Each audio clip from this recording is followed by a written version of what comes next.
My name is Emily, and at 26, I'm a driven career woman. Currently, I share a home with my husband, John. Lately, I've been contemplating starting a family soon, but John believes we should first focus on building a house and settling down before considering children. Therefore, we're diligently saving money for our future home. Despite my desire to start a family promptly, John remains adamant about his stance. Whenever I broach the topic of children, he reiterates the need to establish our home first. It's disheartening how he disregards my perspective. I resign myself to the idea that I must work harder to contribute to our savings. John and I have been married for a year now, and I've noticed a pattern in our relationship. He rarely considers my opinions, a trait that persisted from our dating days. Initially, I admired his strong convictions, but in marriage, mutual respect for each other's viewpoints is essential.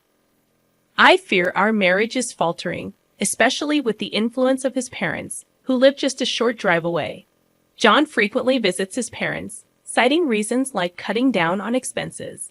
However, I've discovered he indulges in drinks with his coworkers, conveniently omitting these expenses from his frugal calculations. It's perplexing how stringent he is with me about saving, yet lenient with himself. His frugality extends to trivial matters like conserving hot water and turning off lights prematurely, directives he imposes solely on me. If only he extended the same standards to himself, perhaps our relationship wouldn't feel so one-sided. I would be seething with anger. However, he seems to believe it's acceptable to impose his ideas on others. Every week, when we visit his parents' house, a new problem surfaces. Hasn't it been a year since you got married? We want some good news soon. Well, we'll be able to see our grandchild, exclaims both my in-laws, putting immense pressure on me. Glancing at John, sitting beside me, I can tell he's glaring disapprovingly.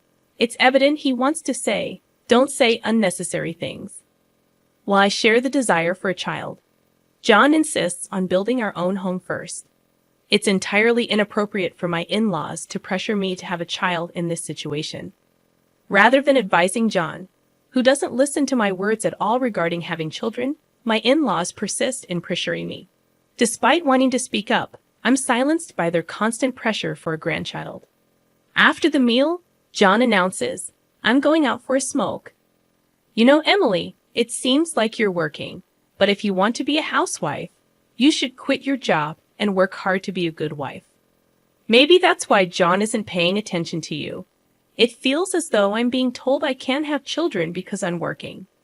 Despite my strong desire for children, John is the one not thinking about having them anytime soon. "Just quit your job already," urges my in-law. I retort, "It was John who asked me to work." "Why don't you talk to John first before constantly lecturing me?" Expressing my anger, I continue, "When it comes to having children, I want them too. But it's John who stubbornly refuses to listen to me until we have our own home. Instead of nagging at me, why don't you make sure you tell your son the truth?" My words leave my in-laws in a state of shock.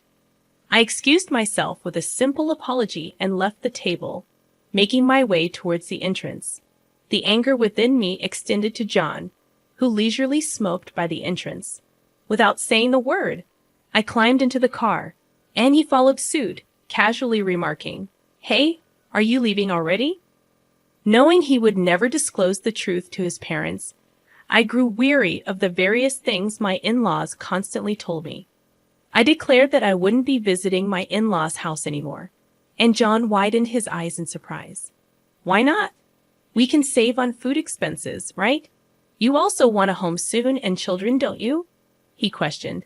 Fed up with the continuous impositions from both him and my in-laws, I snapped back. "If it's about saving, I've told you many times that we would save more if you stopped going to drinking parties or smoking. Instead of driving to your parents' house just to save the cost of one meal, why don't you save in that way? Everyone needs a break." Expressing my frustration, I continued, "You keep imposing things on me, like not using hot water and turning off the lights by 10 p.m. You think we can save money without sacrificing anything.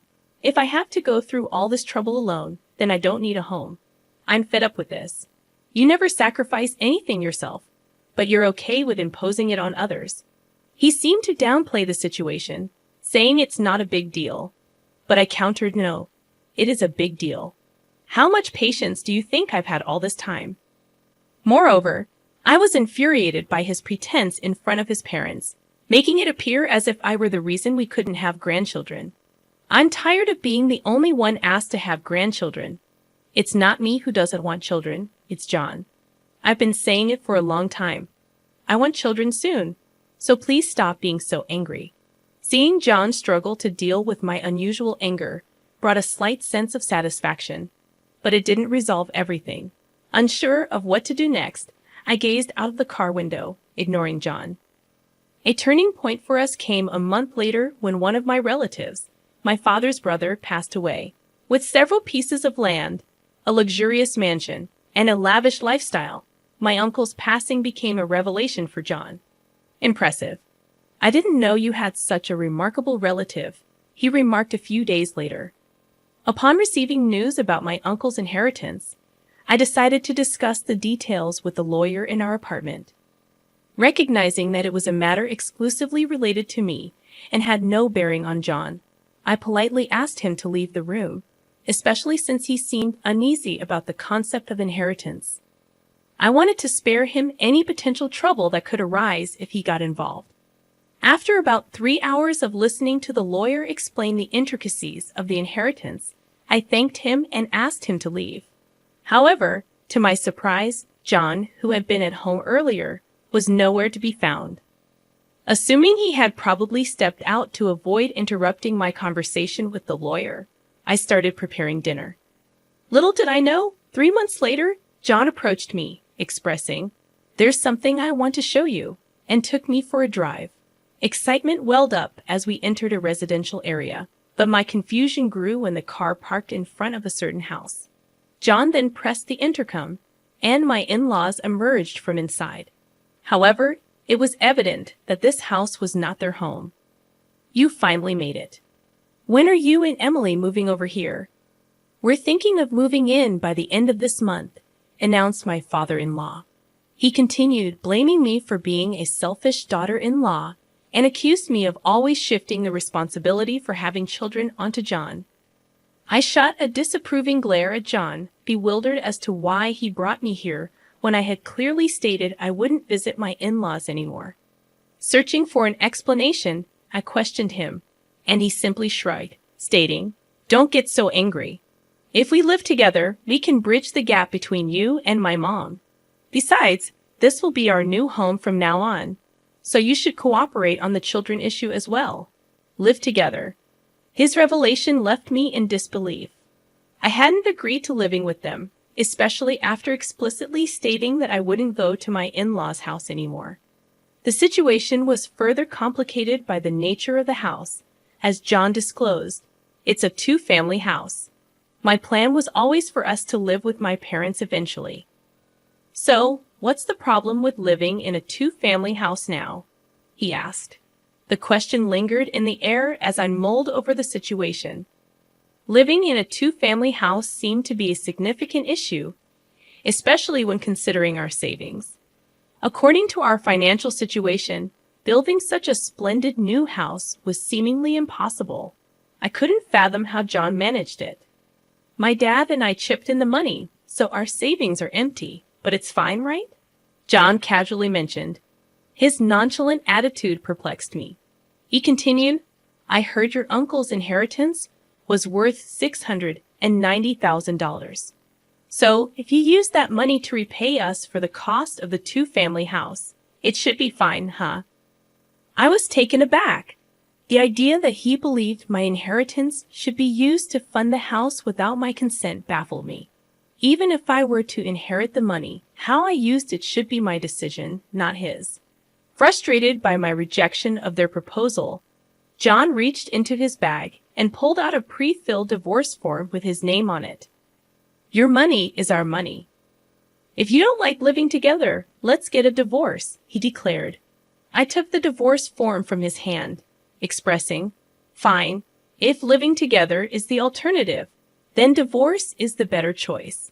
Firmly placing the divorce form into my bag, I turned my back on him and my in-laws, who looked stunned. Ignoring their reactions, I continued. By the way, I renounced my uncle's inheritance. John froze with a bewildered expression. Without waiting for a response, I took a bus and headed home to our apartment. Upon arrival, I promptly filled in my name on the divorce form, which already had John's name on it. I then submitted the divorce papers and immediately purchased cardboard boxes at a home improvement store to start preparing for the move. Recognizing that I couldn't handle the move alone, I hired a moving company. Fortunately, it turned out that not many moves were happening during this season, allowing for a quick relocation. As I packed for the move, a commotion outside the front door indicated John's return. I had the chain lock on, and I addressed him. Sorry, I had the chain lock on. I don't know what you might do when you're so angry. Besides, I need to finish packing for the move. Could you stay at your parents' house for a few days? I won't accept a divorce, John declared, widening my eyes in surprise. I reminded him, but you handed me the divorce form, didn't you? If you sign the divorce papers, that means you agree to the divorce, you know. Astonished, I questioned whether he truly understood the implications of what he had done. He frowned, appearing frustrated, but quickly changed the subject. Why would you give up on a $690,000 inheritance? Normally, you'd inherit it, he questioned. It seemed he had overheard some details about the inheritance, but hadn't grasped the full story. Likely, after learning about the $690,000 inheritance, he had rushed to my in-laws, and they impulsively purchased the two-family house without considering the consequences. I explained. The inheritance discussion came to me because there wasn't anyone else to inherit it. My uncle had 3 sons, 2 daughters, a wife, and grandchildren. However, all of them renounced the inheritance, so it ended up coming to me. My uncle did have $690,000, but he had to demolish his mansion, spend a lot on maintaining his land, and had plenty of debt. I realized that renouncing the inheritance was a better choice than inheriting it. John was in disbelief, exclaiming, "No way. So even if you had inherited $690,000, you're saying there wouldn't have been much money left? That's fraud." I explained that the lawyer and I had a proper discussion about it, but someone had eavesdropped and left before hearing the whole story. My words left him speechless, and perhaps he finally realized he was in the wrong. However, I asserted, "It's too late now. You betrayed my trust. We've already filed for a divorce, and you and I are no longer a couple. Why are you suddenly saying you don't want a divorce now? If you truly didn't want a divorce, you should have followed me right away when I returned, shouldn't you?" I reminded him of the consequences of his actions, emphasizing that his mother's opinion about the divorce didn't change the fact that he and his father had invested in the two-family house. His mother's lack of experience with work didn't allow her to fully appreciate the value of money.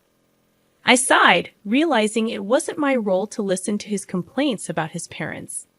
If we were still a married couple, I might have entertained the conversation. However, I reminded him, "You haven't submitted the divorce papers yet, have you?"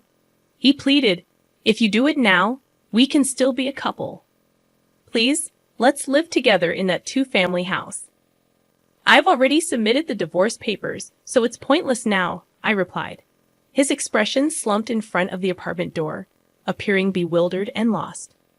While I believed he brought this upon himself, I couldn't let him linger outside forever.